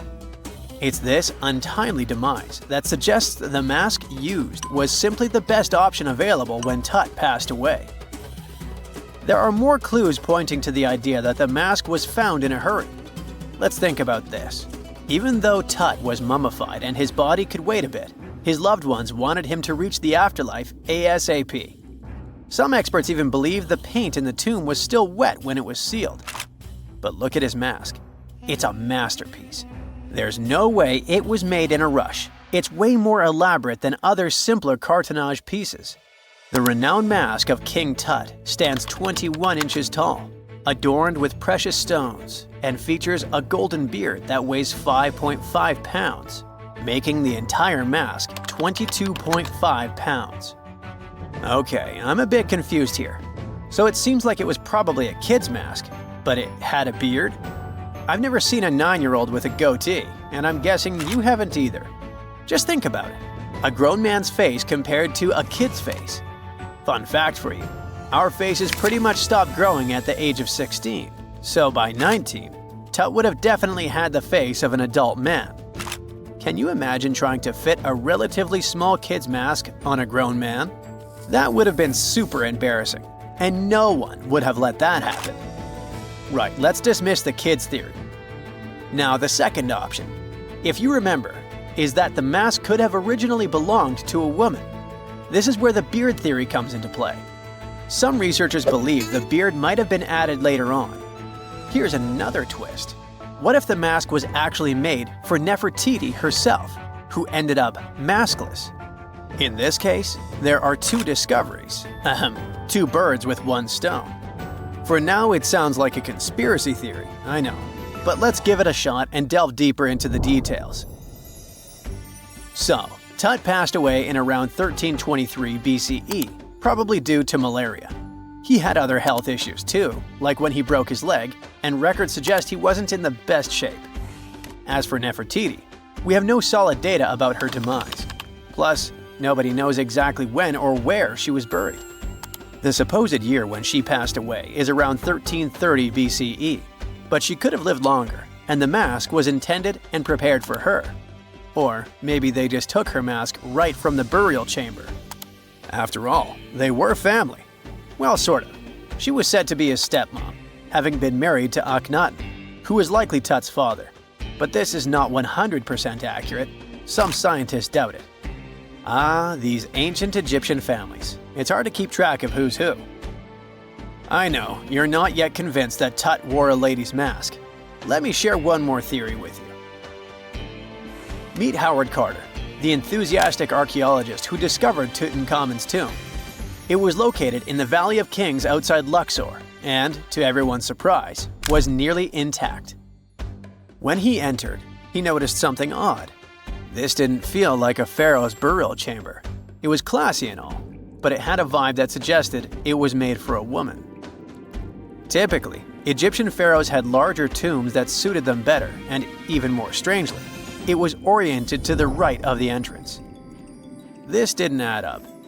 That orientation was typical for female chambers, which Egyptian queens used. Another red flag was that the chamber appeared to have been built in stages, and all the artifacts, around 2,000 of them, seemed hastily placed there. Even more curious, they looked like they were meant for other royals. Carter discovered this burial site in 1922, but it remained a mystery as to why it was so bizarre.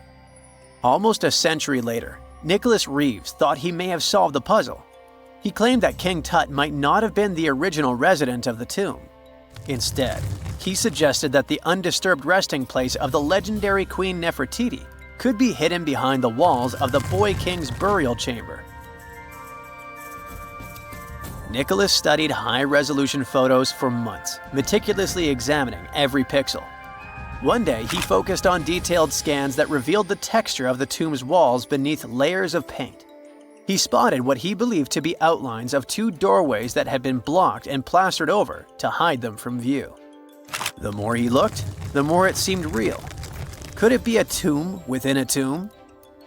Nicholas theorized there was a hidden storeroom behind the western wall of King Tut's tomb, and his chamber might just be the outermost section of a larger corridor-style network of rooms. It all sounds fancy, but sorry to break it to you, Reeves' theory was debunked. To find out if he was onto something, experts had to use ground-penetrating radar to see the unseen. Reeves' idea was that if there were gaps, it could indicate the presence of additional rooms. And at first, in 2015, one expert even thought he had found a hidden room. But the glory didn't last for long.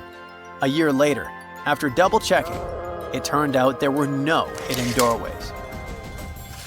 By the way, Nefertiti isn't the only legendary woman from Egypt whose burial site remains a captivating mystery. There's a cool legend about Cleopatra that you might enjoy. It's said that she once declared, "No man will ever find my tomb." Kind of fitting, right?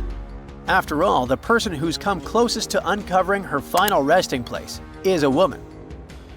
Fast forward a few millennia after she passed away, and while no man has located it, archaeologist Kathleen Martinez believes she might have cracked the code. She's been on the quest for Cleopatra VII's tomb for nearly 20 years, and recently discovered a bust that she thinks represents the famous queen. However, not everyone is on board with her claim. Some experts argue that the bust doesn't resemble Cleopatra at all. Alongside this intriguing marble statue, Martinez's team also unearthed 337 coins, some of which, less controversially, feature Cleopatra's likeness. But the real part is that it's still not officially confirmed.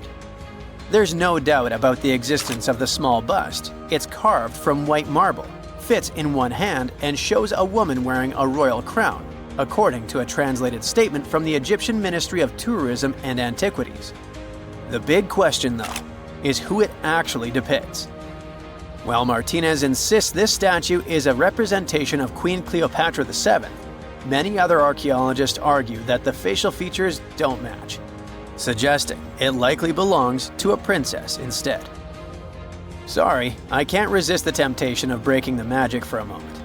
Some folks believe that the whole idea of "no man will find my tomb" is misunderstood. Even if she did say it, what she probably meant was "no living soul," and it wasn't about gender at all. It can as well be just a beautiful legend. Toodaloo!